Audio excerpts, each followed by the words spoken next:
Hello. The media is flooded with reports that the Indian rupee is steadily depreciating against the US dollar and that the Reserve Bank of India is dumping its precious foreign exchange reserves.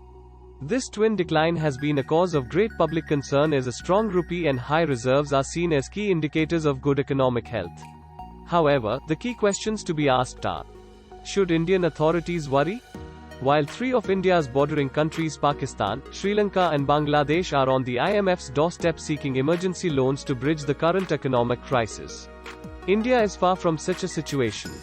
Let's look at some numbers.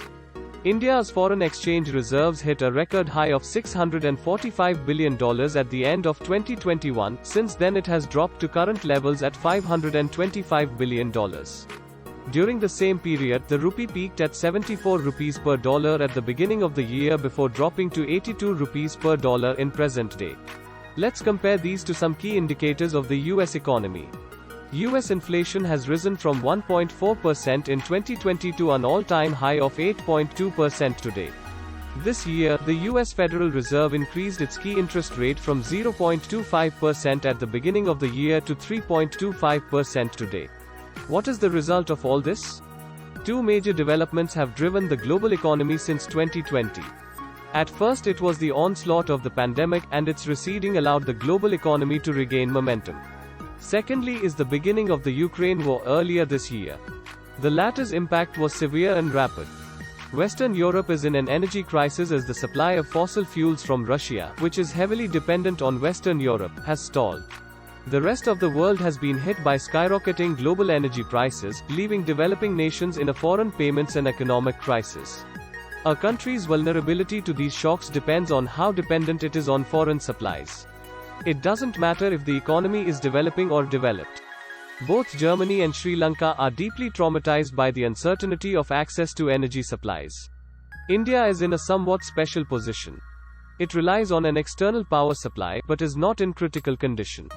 The good reason for this is that since the pandemic began, there has been a strong cushion in global software revenues as companies in developed countries have tried to adapt their information technology systems to enable working from home.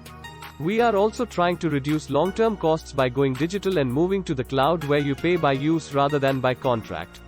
During the same period, the US economy, which had been less dependent on imported energy despite the pandemic-related supply disruptions, saw inflation rise to historic highs. The US Federal Reserve has raised interest rates and made the currency more expensive to curb demand and keep inflation down. This may have been good for the US economy, but it had serious consequences for the rest of the world. Rising US interest rates have led to capital inflows from around the world directly into the US in search of high real, inflation-adjusted, yields and stability, destabilizing global reserve positions. The outflow of investment dollars from India has put pressure on the rupee-dollar exchange rate, forcing the RBI to mobilize reserves to support the rupee. RBI's stated policy is not to set a specific exchange rate target against the rupee, but simply to reduce volatility. That's exactly it, reserves dwindling even as the rupee continued to fall. What can Indian policymakers do about it? Nothing but wait and observe in the short term and adopt policies that will bear fruit in the long term. The latter category includes policies to promote clean energy such as solar and wind power, where India has great potential. This will reduce dependence on imported fossil fuels and help India achieve its goals and pledges to reduce carbon emissions, and join forces with the rest of the world to fight climate change. In the short term, India could make diplomatic efforts to persuade the OPEC+ group not to cut energy production and prefer an early end to the war in Ukraine. If you found this video informative, please like, share and subscribe. And stay tuned. Until next time.